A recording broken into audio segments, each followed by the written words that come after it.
Salut les goats, bienvenue dans cette nouvelle vidéo sur ma chaîne YouTube. Aujourd'hui on va parler d'un sujet qu'on n'a pas encore abordé sur Bubble, c'est d'avoir des paramètres dans l'URL sur Bubble. C'est une fonctionnalité qui est assez importante, on va voir tout ça aujourd'hui. Si ça vous plaît, pensez à vous abonner et activer la cloche pour recevoir les prochaines vidéos. Et si vous ne me connaissez pas, je suis Théo, un entrepreneur indépendant et sur cette chaîne je parle de no-code, de productivité et de soloprenariat. Si ça vous intéresse, pensez à vous abonner. Et sans plus attendre, on passe à la vidéo du jour des paramètres URL dans Bubble.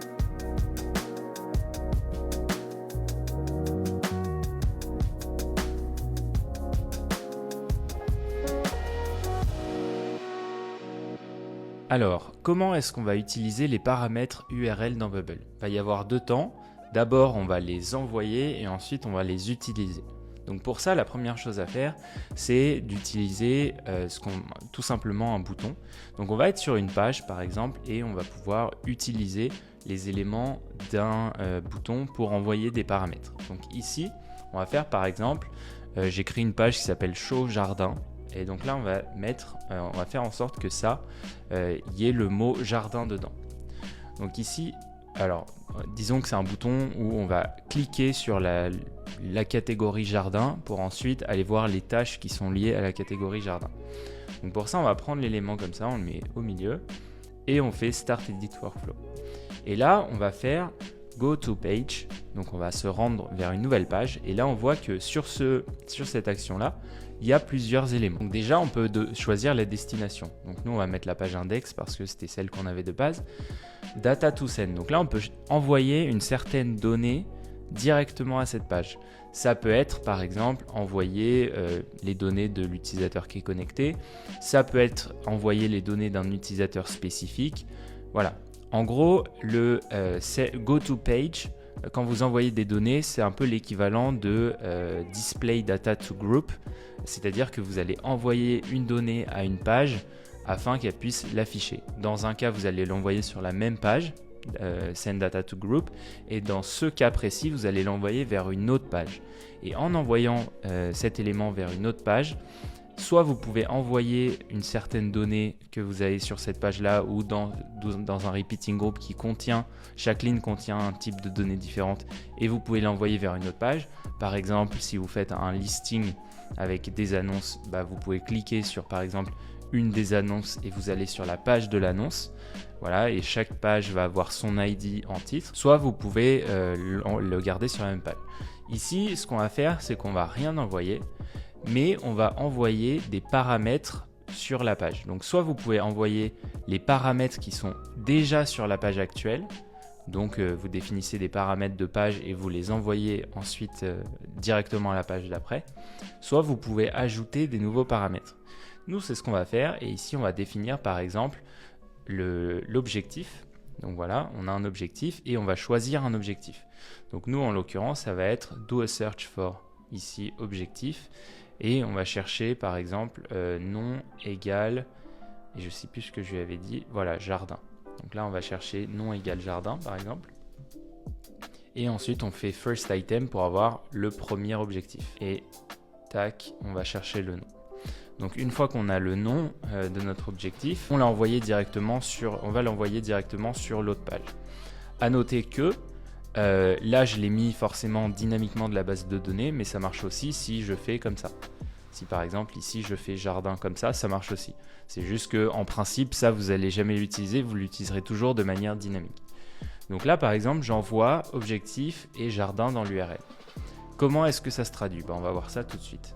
Donc déjà, je vais faire preview, je vais aller sur ma page et directement quand je clique ici, je vais être redirigé vers une page et vous voyez qu'ici dans la barre de données, il y a plusieurs éléments qui ont été rajoutés.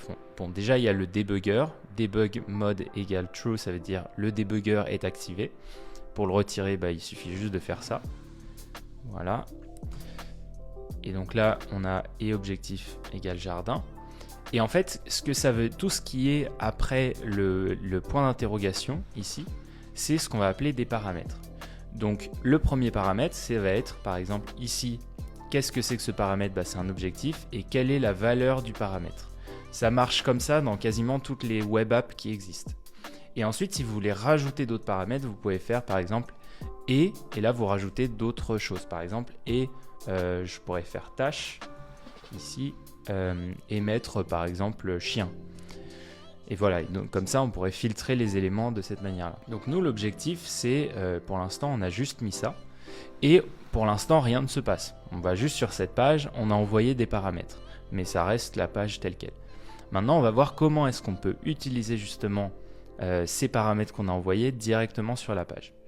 Alors pour ça on va faire quelque chose, on va aller directement sur la page index, et on va faire que quand la page est chargée, eh bien on va set un state directement. Donc là on va mettre une condition, on va aller dire, on va chercher la donnée dans l'URL de la page. Et on va lui dire que il faut que le nom du paramètre, donc il y a plusieurs options, paramètres, path, etc. Donc pour l'instant on va s'intéresser aux paramètres.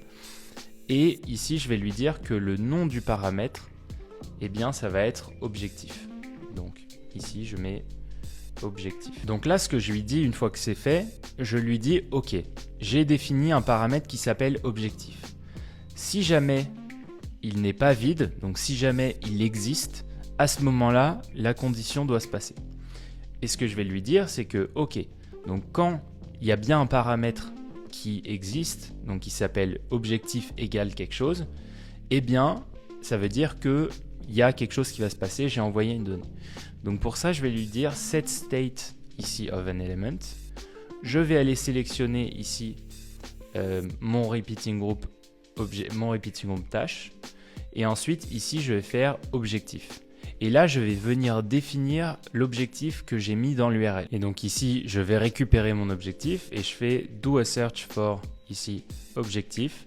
Et là, je fais nom égale. Et là, je vais aller chercher get data from page URL. Je vais chercher ici objectif. Et là, je vais mettre first item. Donc comme ça, ce sera le premier objectif qui sort avec ce nom-là. Je fais ensuite preview pour aller voir. Et donc là, directement, il me le reconnaît pas parce que j'ai pas mis la donnée. Mais admettons que je suive ce que le bouton a envoyé. Donc par exemple, ici, je rajoute et objectif ici égale jardin. Alors je vais juste remettre le debugger ici et on va voir ce que ça donne. Donc là si je fais entrer, directement il voit que l'objectif n'est pas vide, il y a quelque chose et ensuite il va chercher search for objectif. Donc là il voit nom égale jardin.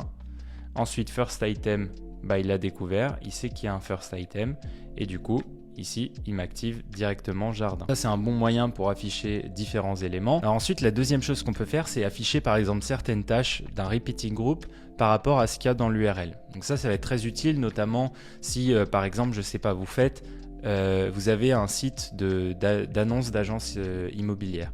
Vous voulez que les gens puissent sauvegarder une alerte avec différents paramètres comme la surface minimum, etc. Vous pouvez utiliser ça pour qu'ils aient une URL, qu'ils puissent la sauvegarder et avoir leurs paramètres déjà pré-référencés. Pour ça, ce qu'on pourrait faire, c'est venir ici et ici faire par exemple display data in a repeating group. Donc là, on sélectionnerait le repeating group tâche. La data source, on ferait do a search for tâche. Là, on pourrait dire par exemple que doit y avoir le mot tondeuse. Donc là, on va faire nom contains et là on fait get data from page URL. Là on met par exemple nom et ensuite ici il va aller chercher s'il y a effectivement un tondeuse. Donc pour ça on va aller checker tout de suite. On va faire ici par exemple notre app et on va rajouter point d'interrogation nom égale tondeuse. Donc là on check et directement il nous affiche tondeuse tout simplement parce qu'on lui a envoyé une requête en disant le nom doit être égal à tondeuse et il a trouvé une tâche qui était égale à tondeuse. Évidemment, on peut changer ça et avoir, peu importe un autre mot, comme par exemple promener, comme ça. Et là, on a promener le chien. À noter que c'est case sensitive, donc il faut faire attention à comment vous orthographiez.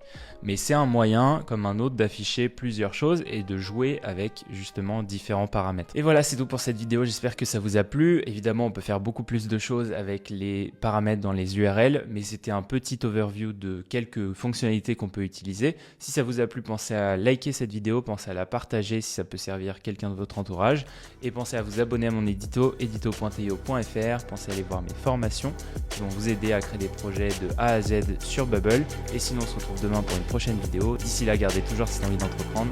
Ciao!